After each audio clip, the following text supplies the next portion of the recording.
उत्तर प्रदेश के छोटे से कस्बे शिवनगर की सुबहें हमेशा शांत रहती थीं। लेकिन उस दिन सुबह सुबह ही पुलिस की जीपों की आवाज और लोगों की भीड़ ने पूरे कस्बे को हिला दिया। कस्बे के मशहूर व्यापारी राकेश अग्रवाल का शव उनके बंगले के बाहर मिला था। राकेश शहर के सबसे अमीर और प्रभावशाली लोगों में से एक थे।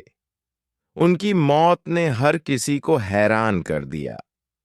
शरीर पर कोई गोली का निशान नहीं था, लेकिन गले पर गहरी लकीर थी, मानो किसी ने रस्सी से गला घोंट दिया हो।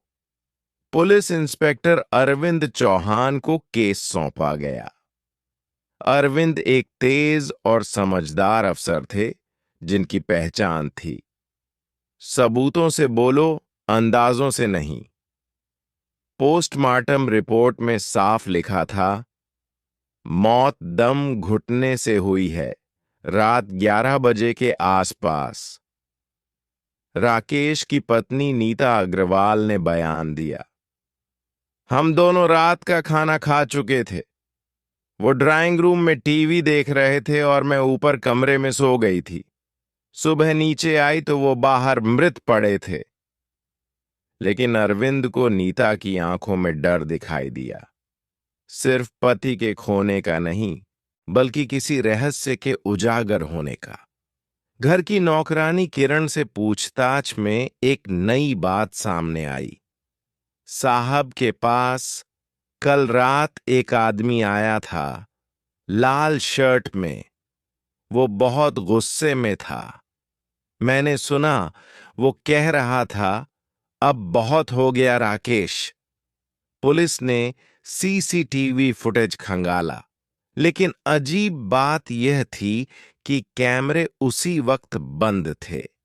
जांच में राकेश का मोबाइल चेक किया गया। अंतिम कॉल एक नंबर पर था, विक्रम सिंह, जो पहले राकेश का बिजनेस पार्टनर था। 3 साल पहले दोनों में बड़ा विवाद हुआ था। विक्रम पर धोखाधड़ी का आरोप लगा और राकेश ने उसे जेल भिजवा दिया था। अब विक्रम जेल से बाहर आ चुका था। जब पुलिस ने विक्रम से पूछताछ की, उसने कहा, हां, मैं गया था उसके पास, लेकिन मैंने उसे नहीं मारा। मैं सिर्फ हिसाब साफ करने गया था। उसने मुझे धमकाया, मैंने गुस्से में निकल गया। अरविंद को शक हुआ, लेकिन सबूत नहीं थे। इसी बीच एक और नाम सामने आया, रवि, जो राकेश का ड्राइवर था। किरण ने बताया, रवि को साहब ने अचानक नौकरी से निकाल दिया था। वो बहुत गुस्से में था। कहता था, मैं सबको बताऊंगा राकेश का असली चेहरा। लेकिन जब पुलिस रवि तक पहुंची, तो वो गायब था। उसका मोबाइल बंद, घर खाली और कोई सुराग नहीं। अरविंद को लगा कि केस अब एक गायब गवाह के इर्द गिर्द घूम रहा है। जांच के दौरान अरविंद को राकेश के कमरे से एक पुरानी डायरी मिली। उसमें कई नाम और तारीखें लिखी थीं।